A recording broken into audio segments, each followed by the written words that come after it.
Assalamualaikum warahmatullahi wabarakatuh. Selamat pagi, saya Safira Yulianti bersama dengan teman saya, Yon Felix Immanuel Purba akan mempresentasikan hasil kerja kami yang berjudul Audit Tata Kelola Teknologi Informasi Manajemen menggunakan Framework COVID-5 pada PT Simona. Bab 1 Pendahuluan. Audit TI haruslah dilakukan untuk menjaga keamanan sistem informasi sebagai aset organisasi, untuk mempertahankan integritas informasi yang disimpan dan diolah, dan tentu saja untuk meningkatkan keefektifan penggunaan teknologi informasi serta mendukung efisiensi dalam organisasi. Salah satu cara untuk mengevaluasi tata kelola TI yaitu dengan dilakukannya audit teknologi informasi. Salah satu framework yang sering digunakan untuk melakukan audit tata kelola TI adalah COBIT. Masuk pada bab 2 kajian pustaka berisi COBIT adalah kerangka kerja untuk tata kelola dan manajemen informasi dan teknologi perusahaan. Seluruh perusahaan pemrosesan informasi yang dilakukan oleh perusahaan untuk mencapai tujuan dalam semua bidang mengaudit keamanan informasi pada aplikasi atau ANT dengan menggunakan framework COVID-5. COVID-5 dipilih karena menyediakan solusi untuk tata kelola teknologi informasi melalui domain, proses, tujuan, kegiatan, model kematangan, dan struktur yang logis dan teratur. Maka tujuan penelitian ini adalah gambaran evaluasi tata kelola teknologi informasi perusahaan MBA Consulting menggunakan COVID-5. Audit tata kelola teknologi informasi dilakukan untuk menjamin keberlanjutan operasional yang digunakan oleh PT Tunas Wipa Matra Bandar Lampung.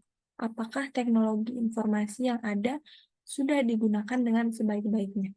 Karena jika dalam pemanfaatan tidak digunakan dengan tepat, maka akan menimbulkan beberapa permasalahan atau kerugian yang ada seperti kehilangan data atau penyalahgunaan data, penyalahgunaan komputer, informasi yang tidak akurat, karena pada sistem ini data yang ada sifatnya rahasia dan sensitif. Bab ketiga, metodologi penelitian. Yang pertama ada implementasi COVID-5. Menyusun instrumen penelitian proses COVID-5 yang telah dipilih menjadi beberapa akan digunakan untuk membuat kuesioner yang akan disebarkan kepada responden.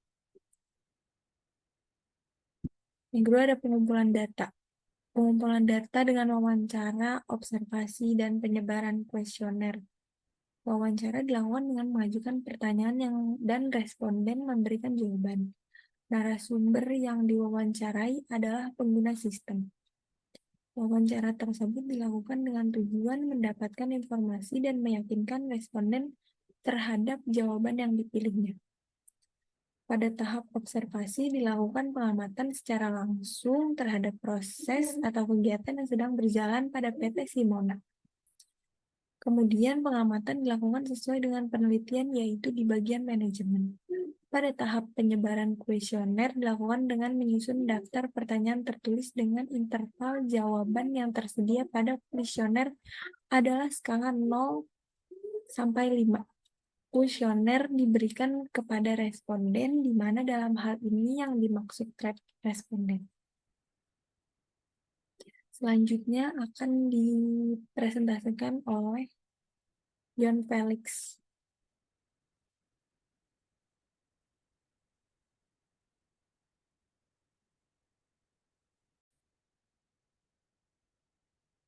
Baiklah, saya akan melanjutkan presentasi yang dari Safira, yaitu bab 3 metode penelitian, hasil rekomendasi dan kesimpulan. Pada tahap ini akan diberikan rekomendasi terhadap sistem pada PT Simona berdasarkan analisis data yang dilakukan pada tahap sebelumnya, sebagai saran perbaikan apabila masih terjadi kesenjangan atau gap antara maturity level saat ini dengan maturity level yang diharapkan. Pada tahap kesimpulan dilakukan dengan menelaah secara keseluruhan terhadap apa yang telah dilakukan pada penelitian ini. Metodologi penelitian, analisis data, dan penyusunan hasil yang diperoleh dari analisis tingkat kematangan atau maturity level menggunakan framework COVID-5 Domain APO DSS.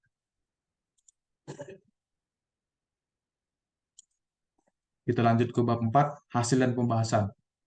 Level kematangan DSS 01 Manage Operation setelah dinilai maturity index dijumlahkan lalu mulai proses perhitungan maturity level.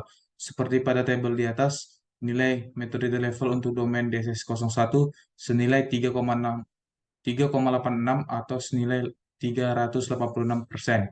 Presentasi ketercapaian berarti sudah mencapai level F atau partially achieved, dan level untuk domain DSS 03 senilai 4,85 atau senilai 485%. Presentasi ketercapaian berarti sudah mencapai level patau atau partially achieved. Masih dari bab 4, hasil dan pembahasan. Dari hasil perhitungan gap atau kesenjangan diketahui bahwa untuk semua domain belum mencapai target level yang diharapkan. Hasil analisis domain menunjukkan bahwa 1.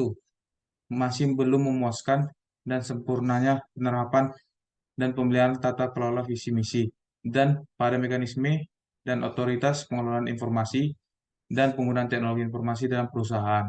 2. Masih belum memuaskan dengan sejalannya antara pengelolaan program dengan strategi perusahaan.